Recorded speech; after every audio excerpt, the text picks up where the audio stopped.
Hello साथियों, आज हम इस वीडियो क्लास में जो पिछली क्लास का पार्ट 1 अपने वॉइस के बारे में बनाया था, उसके पार्ट 2 के बारे में हम यहाँ पर अध्ययन करेंगे।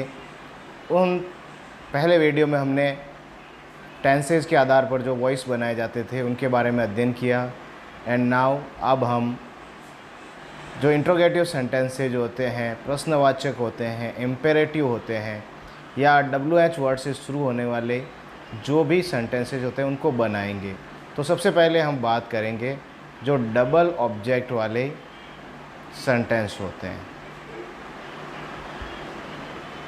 डबल ऑब्जेक्ट में वर्ब के बाद में आपको 2 ऑब्जेक्ट दिए हुए मिलते हैं। तो उन डबल ऑब्जेक्ट वाले पैसिव की एक्टिव की पैसिव बनाते समय हम किन चीज़ों का ध्यान रखना चाहिए उसके बारे में अध्ययन करेंगे। इसमें क्या होता है, मेनली ऑब्जेक्ट जो होते हैं वो 2 प्रकार के होते हैं। Number first, direct object. Direct object अपन किन को कह सकते हैं, और दूसरे जो ऑब्जेक्ट होते हैं वो इनडायरेक्ट ऑब्जेक्ट होते हैं। डायरेक्ट ऑब्जेक्ट और इनडायरेक्ट ऑब्जेक्ट। डायरेक्ट ऑब्जेक्ट जो निर्जीव वस्तुएं होती हैं, निर्जीव वस्तुएं या जिनको अपन अपनी लैंग्वेज में इनएनिमेट थिंग्स उनके लिए काम में लिया जाता है। इनएनिमेट के लिए अपन डायरेक्ट ऑब्जेक्ट, और जो भी एनिमेट थिंग्स होती है, सजीव चीज़ें होती है, उनको अपन इनडायरेक्ट ऑब्जेक्ट में लेते हैं। तो आपको एक्टिव सेंटेंस के अंदर वर्ब के बाद में 2 ऑब्जेक्ट मिलेंगे, एक डायरेक्ट ऑब्जेक्ट मिलेगा, एक इनडायरेक्ट ऑब्जेक्ट मिलेगा। तो इसमें ध्यान ये रखना है कि पहले अपन को इनडायरेक्ट ऑब्जेक्ट मिलेगा। अब अपन अगर एग्जाम्पल की बात करें तो जैसे कि ही गैव मी अ पेन, इसमें डबल ऑब्जेक्ट दिए हुए हैं। ही सब्जेक्ट है, गैव वर्ब है, मी एक इनडायरेक्ट ऑब्जेक्ट है और अ पेन एक डायरेक्ट ऑब्जेक्ट। ये वर्ब की सेकंड फॉर्म हो गई गैव। मी ऑब्जेक्ट 1 और कौन सा ऑब्जेक्ट है, इनडायरेक्ट ऑब्जेक्ट, क्योंकि मी एनिमेट है और अ पेन इनडायरेक्ट ऑब्जेक्ट है। तो ही गैव मी अ पेन। अब अपन को अगर इसकी पैसिव बनानी है तो अपन पैसिव दोनों ऑब्जेक्ट में से किसी भी ऑब्जेक्ट से बना सकते हैं। चाहे तो आप मी से भी बना सकते हैं, चाहे आप अ पेन से बना सकते हैं। तो अब ये जो सेंटेंस दिया हुआ है, ही gave me a pen, past simple का सेंटेंस है। उसको अगर बनाने के लिए अपन को दोनों में से जो भी ऑब्जेक्ट अपन बनाना चाहते हैं उस ऑब्जेक्ट के साथ बना सकते हैं। अब अगर अपन बात करें पहले इनडायरेक्ट ऑब्जेक्ट मी की या अ पेन की, उनमें से अपन किसी के साथ भी बना सकते हैं। अब अगर अपन मी से बनाएंगे तो मी जो है ऑब्जेक्ट है और मी ऑब्जेक्ट का सब्जेक्ट क्या बनेगा, आई। अब गैव पास्ट सिंपल टेंस है तो हेल्पिंग वर्ब लेता है। पास्ट सिंपल की जब पैसिव बनाएंगे तो हेल्पिंग वर्ब के रूप में किसका प्रयोग करेंगे, वाज या वर में से किसी एक का। पास्ट सिंपल टेंस का प्रयोग कहाँ पर किया जाता है, तो पास्ट सिंपल जब आती है तो वापस जब पैसिव बनाएंगे तब हेल्पिंग वर्ब के रूप में क्या लगाएंगे अपन, वाज वर प्लस वर्ब की थर्ड फॉर्म। तो आई के साथ क्या लग जाएगा, आई के साथ लगेगा वाज। वर्ब की थर्ड फॉर्म लगानी है, give gave given, I was given. अब ये अ पेन जो है निर्जीव ऑब्जेक्ट, उसको वापस आप यहीं पर लिख दीजिए, I was given a pen. और फिर बाई ही से सब्जेक्ट को क्या बना दीजिए, ऑब्जेक्ट बना दीजिए, बाई हिम। तो I was given a pen, by he का ऑब्जेक्ट हो जाएगा हिम हो जाएगा। एक इस ऑब्जेक्ट से बना दिया।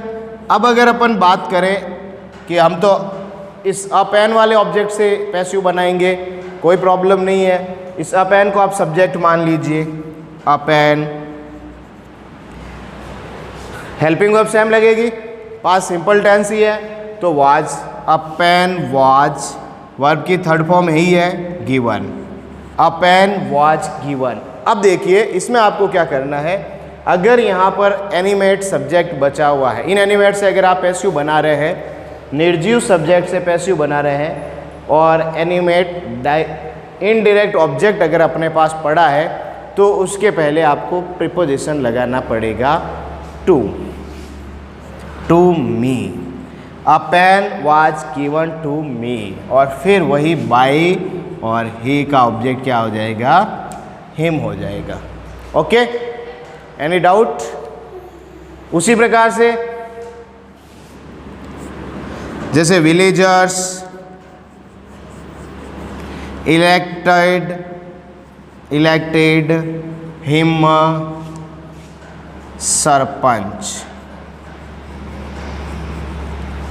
जैसे ये है विलेजर्स इलेक्टेड हिम सरपंच, तो विलेजर्स सब्जेक्ट है, इलेक्टेड V2 है, हिम ऑब्जेक्ट 1 है, सरपंच ऑब्जेक्ट 2 है। तो बना दीजिए, हिम से क्या हो जाएगा, ही। इलेक्टेड है V2 है, तो वापस बनाएंगे तब क्या हो जाएगा, वाज वर, तो ही वाज। वर्ब की थर्ड फॉर्म इलेक्टेड की, ही वाज इलेक्टेड। फिर इस ऑब्जेक्ट को यहाँ पर लिख देंगे sarpanch, by villagers. He was elected sarpanch by villagers. अब अगर सरपंच से बनाना है आपको, सरपंच वॉज, वर्ब आ जाएगी elected to him by villagers. Sarpanch was elected to him by villagers. अब जैसे अब बनेगा क्या, विलेजर्स इलेक्टेड हिम सरपंच, गांव वालों ने उसको सरपंच बनाया। पहला अपना एक्टिव सेंटेंस ये है, गांव वालों ने उसको क्या बनाया, सरपंच। अब इसमें जो मेन चीज़ है, करता है, सब्जेक्ट है विलेजर्स, वो महत्वपूर्ण भूमिका में है। अब अगर अपन बात करें पैसिव की, तो वह वापस पैसिव में क्या हो जाएगा, he was elected sarpanch by villagers, यानी वह सरपंच चुना गया। किसके द्वारा चुना गया, गांव वालों के द्वारा। तो यहाँ पर गांव वाले जो है वो अनइम्पॉर्टेंट हो गए हैं, मेन इम्पॉर्टेंट कौन हो गया है, ही हो गया है। या sarpanch was elected to him, sarpanch उसे बनाया गया बाय विलेजर्स, गांव वालों के द्वारा, तो यहाँ पर सरपंच मैन हो गया है। तो एक्टिव और पैसिव में यही फर्क है, एक्टिव में सब्जेक्ट सक्रिय रहता है और पैसिव में कौन सक्रिय हो जाता है, ऑब्जेक्ट सक्रिय होता है। बी प्लस गोइंग टू, ठीक है। सेकेंड रूल्स है, उसमें गोइंग टू वाले सेंटेंसेज होते हैं। गोइंग टू वाले सेंटेंसेज में क्या करते हैं अपन, कई बार प्रेजेंट कंटिन्यूस मान के उसको बीइंग के रूप में चेंज करने की कोशिश करते हैं, लेकिन ऐसा नहीं होता है। एग्जाम्पल के माध्यम से समझेंगे अपन इसको। जैसे I am going to start a new job, ठीक है। I am going to start a new job. अब इसमें ये जो आ रहा है गोइंग टू, ठीक है, बी प्लस ये बी इज आर एम जो होती है वो बी का काम करती है। कैसे करती है वो देख लेते हैं अपन एक बार। ये बी जो होता है ना, इस बी के 5 रूप होते हैं, इज, आर, एम, और 2 रूप होते हैं वाज और वर। ओके, बी के 5 रूप होते हैं, इज, आर, एम और was were. Is, are, am present में काम में लिए जाते हैं और वाज वर कहाँ पे लिए जाते हैं, पास्ट में। तो ये बी प्लस गोइंग टू, ये यहाँ पर अगर मैं बी भी लिख दूंगा तो भी वो सही होगा। अब अगर अब ऐसे पैसिव बनाना है अपन को एक्टिव सेंटेंस की, गोइंग टू वाला है, अपन सोचते हैं आईएनजी आया हुआ है, सीधा कंटिन्यूस में रख के बीइंग लगा के बना देते हैं, लेकिन गलत हो जाएगा। लेकिन नियम वही काम करेंगे, सब्जेक्ट है। अब ये एम गोइंग टू स्टार्ट, ये पूरी अपन को एज ए वर्ब मानना है, और अ न्यू जॉब पूरा क्या हो जाएगा, ऑब्जेक्ट हो जाएगा। समस्या खत्म। तो ऑब्जेक्ट को सब्जेक्ट बना दीजिए, अ न्यू जॉब। यहाँ ये ध्यान रखना है कि जो इज आ रहा है, हम गोइंग होता है उसको वापस सेम टू सेम लिखना है। न्यू जॉब के हिसाब से इज आ जाएगा, गोइंग टू का वापस गोइंग टू। यहाँ पर आपको बी लगाना है। A new job is going to be started, third form, by me. A new job is going to be लगाएंगे स्टार्टेड, क्योंकि टू जो होता है इस टू के बाद में हमेशा वर्ब की फर्स्ट फॉर्म आनी चाहिए और बी फर्स्ट फॉर्म है। तो a new job is going to be started by me, या he is going to reward me, he is going to reward me, वो मुझे पुरस्कृत करने जा रहा है। going to आ रहा है प्लस रिवार्ड वर्ब की फर्स्ट फॉर्म है, ऑब्जेक्ट है ये, और ये ही हो गया सब्जेक्ट। अब जब चेंज करेंगे तो मी ऑब्जेक्ट है, इस मी ऑब्जेक्ट को अपन को क्या बनाना पड़ेगा, सब्जेक्ट बनाना पड़ेगा। मी को क्या बनाएंगे अपन, सब्जेक्ट। तो मी का सब्जेक्ट क्या होता है, आई। आई, अब आई के हिसाब से इज आर एम में से क्या लगाएंगे, एम। फिर ये गोइंग टू को वापस लिखेंगे, I am going to be, और रिवार्ड की third form, I am going to be rewarded by. He को बना देंगे अपन हिम बना देंगे। I am going to be rewarded by him. तो ये अगर गोइंग टू वाले अगर सेंटेंसेज एक्टिव में पूछे जाते हैं तो पैसिव बनाने के लिए सिर्फ और सिर्फ गोइंग टू के बाद बी लगा दीजिए और वर्ब की थर्ड फॉर्म लगा के आप आसानी से वाक्य बना सकते हैं। इंट्रोगेटिव सेंटेंस, इंट्रोगेटिव सेंटेंस, प्रश्नवाचक सेंटेंस दिए हुए। अब एक्टिव में भी अगर आपको प्रश्नवाचक के रूप में पूछ लिए जाते हैं तो उनकी पैसिव कैसे बनाएंगे, वो जस्ट अपन पहले इंट्रोगेटिव सेंटेंस की अपन बात करें तो इंट्रोगेटिव में क्या होता है, आपको कोई न कोई हेल्पिंग वर्ब सबसे पहले दी हुई होगी और साइन ऑफ इंट्रोगेटिव मिलेगा। तो इसमें कोई समस्या नहीं है, जिस टेंस की हेल्पिंग वर्ब है उस टेंस की आप वापस पैसिव वर्ब लगा दीजिए यहाँ पर इसके स्थान पे।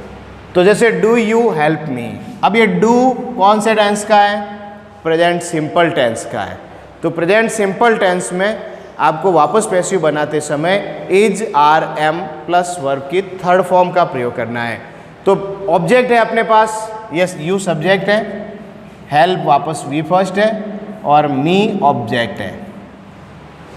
अब इस ऑब्जेक्ट को पहले सब्जेक्ट बनाओ, उससे पहले हेल्पिंग वर्ब लगानी है। मी का सब्जेक्ट बनेगा आई और आई के हिसाब से क्या हेल्पिंग वर्ब लग जाएगी, इज आर एम में से एम लगेगी। तो यहाँ पर अपन क्या लगा देंगे, पहले एम। मी का बना देंगे आई। हेल्प की थर्ड फॉर्म होती है helped, am I helped by, और यू का ऑब्जेक्ट वापस क्या लगा देंगे, यू। मॉडर्न इंग्लिश में ये आई वी यू ही सी इनको वाई से जोड़कर अपन नहीं भी लिखे तो भी सेंटेंस सही होगा। अगर यहाँ पर हेल्प्ड तक ही कर देंगे तो भी वाक्य सही होगा, ठीक है। उसके बाद दूसरे जो इंट्रोगेटिव डब्ल्यू एच वर्ड वाले होते हैं, डब्ल्यू एच वर्ड वाले जो इंट्रोगेटिव होते हैं वो क्या करना है, जैसे why will you read this book. जैसे ये सेंटेंस बन गया, स्टार्टिंग किससे दे दी है, डब्ल्यू एच वर्ड से, वाई से दी है। किससे दी है, वाई से। तो आपको क्या करना है, सिर्फ और सिर्फ एक डब्ल्यू एच वर्ड को आपको छोड़ना है, हु या बाई हुम। अगर आपको एक्टिव में हुम या हु दिया हुआ मिलता है तो उसको चेंज नहीं करना है, मतलब हु को बाई हुम में चेंज करेंगे, बाकी सभी को सेम टू सेम रखेंगे डब्ल्यू एच वर्ड को। जैसे वाई आया हुआ है तो y को वापस यहाँ पर क्या लिख देंगे अपन, y। अब अगर यहाँ पे वैन है तो वैन लिख दो, वेयर है वेयर लिख दो, विच है विच लिख दो, ठीक है, व्हाट है व्हाट लिख दो, वाई। अब ये यू सब्जेक्ट है, रीड वर्ब है, दिस बुक ऑब्जेक्ट है, और ये यू विल क्या है, हेल्पिंग वर्ब, यानी फ्यूचर सिंपल का है। पैसिव बनाते समय क्या करेंगे, सेल विल वे फर्स्ट होता है, उसको सेल विल के साथ में क्या जोड़ देंगे, बी जोड़ देंगे। जैसे अब दिस बुक के हिसाब से पहले तो अपन विल लिख देते हैं, यहाँ पर ऑब्जेक्ट को सब्जेक्ट बना देते हैं, वाई विल दिस बुक, यहाँ पर आपको जोड़ना है बी, वर्ब की थर्ड फॉर्म रीड और by you, why will this book be read by you. Okay, अब अगर हु वाला आ जाता है, who gave you this pen, who gave you this pen, ठीक है, पास्ट सिंपल टेंस है। पास्ट सिंपल टेंस को जब बनाएंगे तो वाज वर्ब प्लस वर्ब की थर्ड फॉर्म का प्रयोग करेंगे।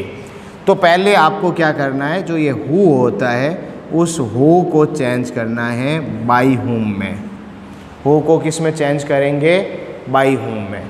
फिर अपन दिस पेन के हिसाब से हेल्पिंग वर्ब लगाएंगे watch, by whom watch this pen, ठीक है, give gave given, by you, by whom watch this pen given by you.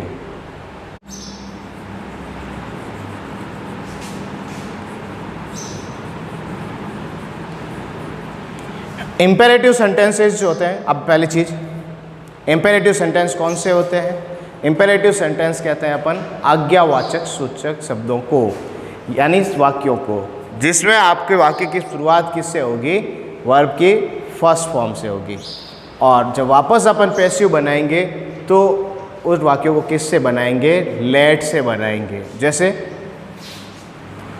Sentence है ओपन द डोर, जैसे सेंटेंस है ओपन द डोर, तो पैसिव बनाएंगे तब क्या कर देंगे, सबसे पहले लगाएंगे लेट, ऑब्जेक्ट है द डोर, उसको यहाँ पे लेके आएंगे, लेट द डोर, यहाँ पर एक बी लगाना है और वर्ब की थर्ड फॉर्म लगा देंगे, let the door be opened, ठीक है।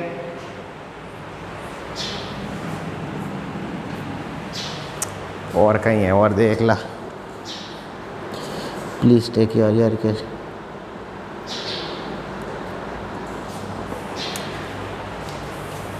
अब अगर नेक्स्ट आपके जैसे इम्पेरेटिव सेंटेंस में प्लीज, काइंडली, या कोई एडवाइस हो, रिक्वेस्ट हो,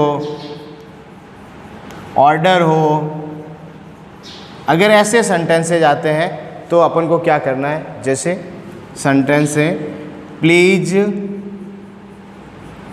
help the poor, please help the poor.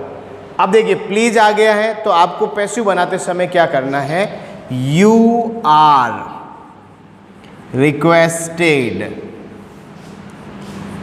To help the poor. अब अगर कोई ऑर्डर वाला शब्द है तो यू आर ऑर्डर्ड कर दीजिए, अगर सलाह है तो यू आर एडवाइज्ड कर दीजिए, प्रार्थना है यू आर प्रेड। तो इस प्रकार से अपन इम्पेरेटिव सेंटेंस की पैसिव बनाते हैं, ठीक है। इस प्रकार से हम इस पार्ट 2 में कुछ इंट्रोगेटिव पैसिव के सेंटेंसेज के बारे में अध्ययन किया है। नेक्स्ट आप पार्ट 1 के जो भी एक्टिव पैसिव सेंटेंसेस थे उनकी लिंक इसके डिस्क्रिप्शन में आपको मिलेगी, जहां से आप आसानी से पार्ट 1 के बारे में भी अध्ययन कर सकते हैं। Okay, thank you.